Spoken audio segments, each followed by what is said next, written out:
আমার আপনার নবী বলেছে কিয়ামত যখন কায়েম হয়ে যাবে, ময়দানে হাশরে যখন সমস্ত মানুষকে দুবারের জন্য উঠানো হবে, যেমন আমার আপনার নবী জানাইয়া দিল যে আমার ডান হাতে থাকবে আবু বকর, বাম হাতে থাকবে ওমর। সুবহানাল্লাহ বলি।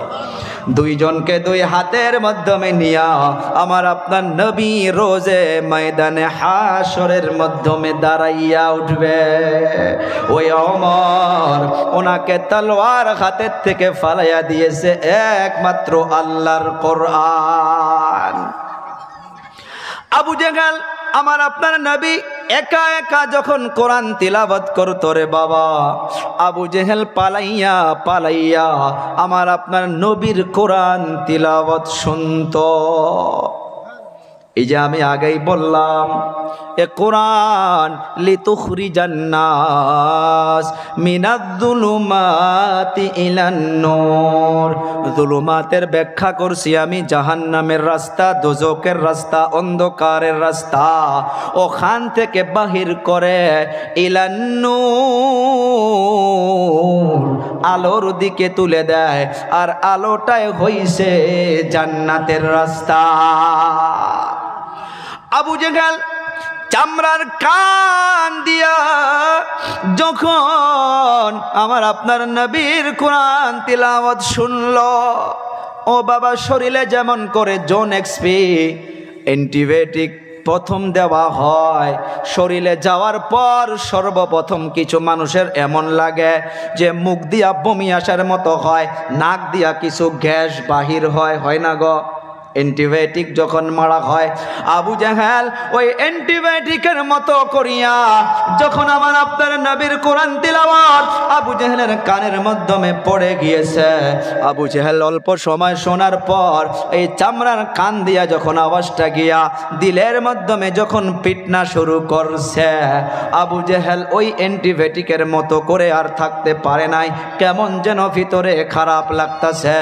আবু জেহেল অনেক চালাক ছিল, সে বুঝতে পারলো আমি যদি এই কোরআনকে আরো কিছু সময় শুনি, আমি যদি আরো কিছু সময় কোরআনকে শ্রবণ করি, এই কোরআন আমাকে আর খারাপ রাস্তায় থাকতে দিবে না। আবু জেহেল সাথে সাথে এই উংলি দুটা উঁচু করিয়া কানের মাধ্যমে বন্ধ করে দিয়া আমার আপনার নবীর তিলাওয়াত শোনা বন্ধ করে দিল। ও আমার যুবক, পায়ে হাত দিয়া বলে যাব রে বাবা, কোরআন যে জায়গার মাধ্যমে তিলাওয়াত করা হবে, কোরআনের বিশ্লেষণ যে জায়গার মাধ্যমে করা হবে রে বাবা, 5 মিনিট 10 মিনিট কুরবানি দিয়া সে কোরআনকে মনোযোগরে শোনো রে বাবা।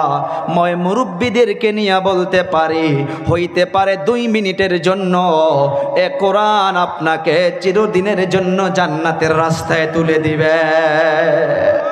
ও বাবারা বন্ধুরা, আবু জেহেল এতটুকুই শেষ করে নাই, সর্বপ্রথম উংলি দুটা উঁচু করিয়া কানের মাধ্যমে বন্ধ করে দিয়া সে ওখান থেকে বাড়িতে চলে গেল। আবু জেহেলের চেলাগুলো যিনারা ছিল, আবু জেহেলকে যিনারা মেনেছিল, তাদেরকে এমনভাবে জমা করেছে।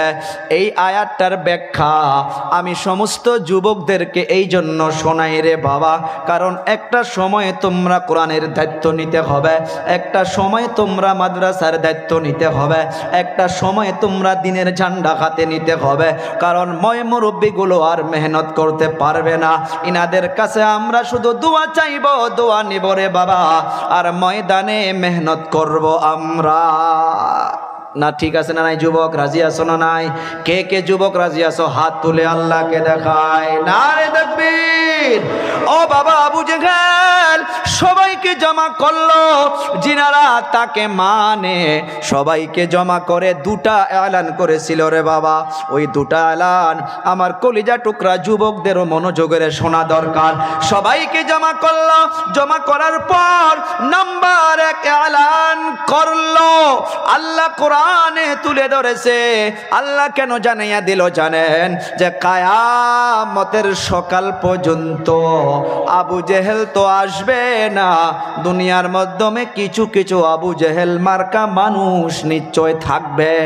কথা কন আছে না নাই? ও বাবা, বুঝবেন আয়াতটা শুনলে। আমি কাউকে ডাইরেক্ট চিনি না রে বাবা, এই আয়াতের মাঠটা আমাকেও লাগতে পারে, আমার বাবাকেও লাগতে পারে। কারো দিলে আমি টার্গেট করে বলতাছি না রে বাবা, কেউ নিজের শরীরে লাগাইয়া নেবেন না। এইটা সারা পৃথিবীর মানুষের জন্য আল্লাহ এই মেসেজটা তুলে ধরেছে। আল্লাহ তুলে ধরেছে, আল্লাহর মেসেজটা আমার জুবান দিয়ে আমি শোনাইতেছি। আল্লাহ তাআলা বলল, আবু জেহেল দুটো এলান করেছিল। নাম্বার 1 হইতেছে ওয়াকালাল্লাযীনা কাফারু লা তাসমাউ লিহাদাল কুরআন। লা শব্দর মানা নো, না, আর সামিআ ইয়াসমাউর মানা হইতেছে শোনা। আবু জেহেল সবাইকে জমা করলো। সবাইকে জমা করার পর প্রথম নাম্বারে আলানটা করে দিল, শোনো আমার ভাতিজা মুহাম্মদ ইবনে আব্দুল্লাহ যে কোরআন প্রচার করতেছে, যে কোরআনকে তিলাওয়াত করে শোনাইতেছে, খবরদার আমি এলান করে দিলাম মুহাম্মাদের জবান থেকে বা মুহাম্মদ যে কোরআন প্রচার করতেছে এ কোরআনকে যেন কখনো যেন শোনা না হয়। নাউজুবিল্লাহ বলা যাবে না। আবু জেহেল সারা পৃথিবীতে মেসেজটা দিয়ে দিল, লা তাসমাউ লিহাদাল কুরআন। আবু জেহেল জানাইয়া দিল, শোনো রে মানুষ, আল্লাহর কোরআন যেটা মুহাম্মদ প্রচার করতেছে এ কোরআনকে যেন শোনা না হয়। ও বাবা, উনি কেন মানা করলো? আগের আয়াত, আগের শব্দটা শোনেন, এতটুকুই বলে শেষ করে নাই। শুধু শোনার জন্য যে বাধা করতো তা নয়। আবু জেহেল অনেক চালাক ছিল। উনি এইটা মনে করেছে যে আমি হাজারো মানা করি না কেন, হাজারো নিষেধ করি না কেন, আমি বাধা করার পরেও একদল কোরআনকে শোনার জন্য যাবে। যেমন করে আপনারা আসছেন, বলুন এলাকায় এই সবার জন্য বাদী একজন হইলেও আছে না নাই? কোরআনের জন্য, মাদ্রাসার জন্য বাদী একজন হইলেও থাকে না নাই? এ বাবা, পড়ায় ভাগ এলাকায় আদা হইলেও থাকে, একজন মানুষের আদা বডি হইলেও থাকে।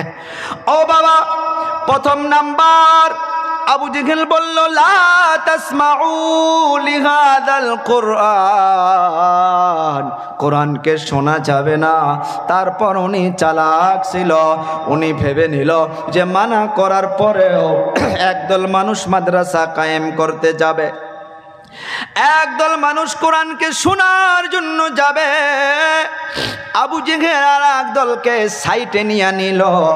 ওই দলকে আবার আর একটা মেসেজ দিয়া দিল যে শোনো, তোমরা একদল বাহির হইয়া যাও, আমি যতই বাধা করি না কেন, আমি বাধা করার পরেও একদল কোরআন শোনার জন্য যাবে।